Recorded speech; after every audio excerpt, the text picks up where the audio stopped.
Equatorial Guinea. Equatorial Guinea is located in a coastal region of the globe. It is made up of a central land base and a few smaller islands off its coast. The country is 1/1000th the size of the United States and spans a mere 10,000 square miles across the west bank of Africa. Equatorial Guinea is the only Latin American country in all of Africa. In regard to Equatorial Guinea's population, here are some statistics. Equatorial Guinea has a population of roughly 1.2 million people. Out of those 1.2 million people, 67% of the population, mostly Fang, speaks Espanol.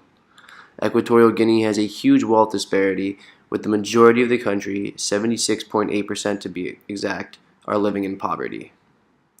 Equatorial Guinea is not considered an unsafe place to travel for the United States government. However, it is the sixth least visited country in the world.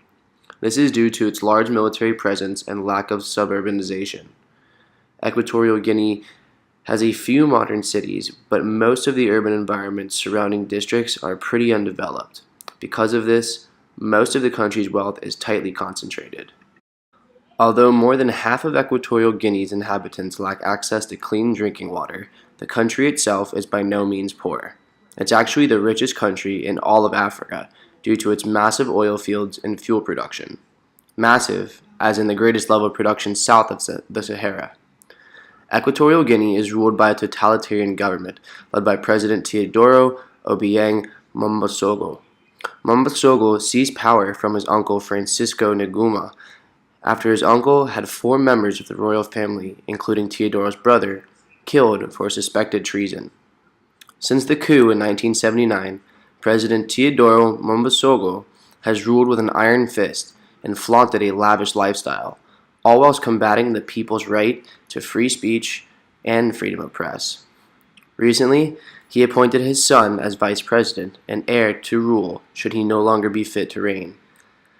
This has caused much anger amongst the people, as Teodoro's son, Obiang Mange, stole $120 million from the Republic's treasury funds with little to no repercussion. Alongside its ongoing human trafficking and water crisis, Equatorial Guinea has accumulated one of the worst human rights records in the entire world. Traditional music from Equatorial Guinea, outside of rock and roll, consists mainly of 2 favorite genres, soukous and makossa. They are played frequently at social gatherings. The 2 genres are comprised blends of string, brass, drums, and either Cameroonian or Congo-type vocals. These 2 genres require a lot of moving in their dance patterns and are big favorites at birthday parties and weddings. 2 famous cuisines native to Equatorial Guinea include the West African favorited pepper soup and sopa de pescado. The first soup is a red pepper-based bisque filled with an assortment of red meat tossed in nutmeg. The spices are even believed to give this soup some medicinal properties. The others use in tomato and onions to flavor the broth base of the fish, sometimes shell, but typically made with fresh ground East Atlantic cod. Both of these delicacies are supposedly influenced by a blend of Moroccan, Islamic, and Hispanic cultures. Equatorial Guinea celebrates many commonly shared holidays like Christmas and New Year's, but its big 3 are President's Day, Independence Day, and Armed Forces Day. President's Day, which takes place annually on June 5th, was established to commemorate the birthday of current President of Equatorial Guinea, Teodoro Obiang Musambo. Independence Day in Equatorial Guinea is celebrated on August 12th and is publicly held holiday where the government closes down local business for a day of celebration and remembrance to commemorate the country's freedom from Spanish colonization.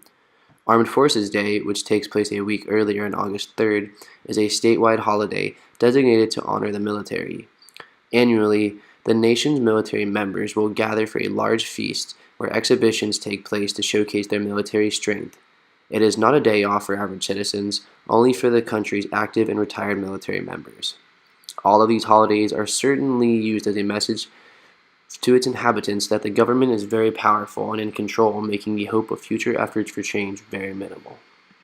In comparison to American culture, most of the obvious differences have already been covered, but the 2 biggest differences between the nation's societies have to be related to the quality of life.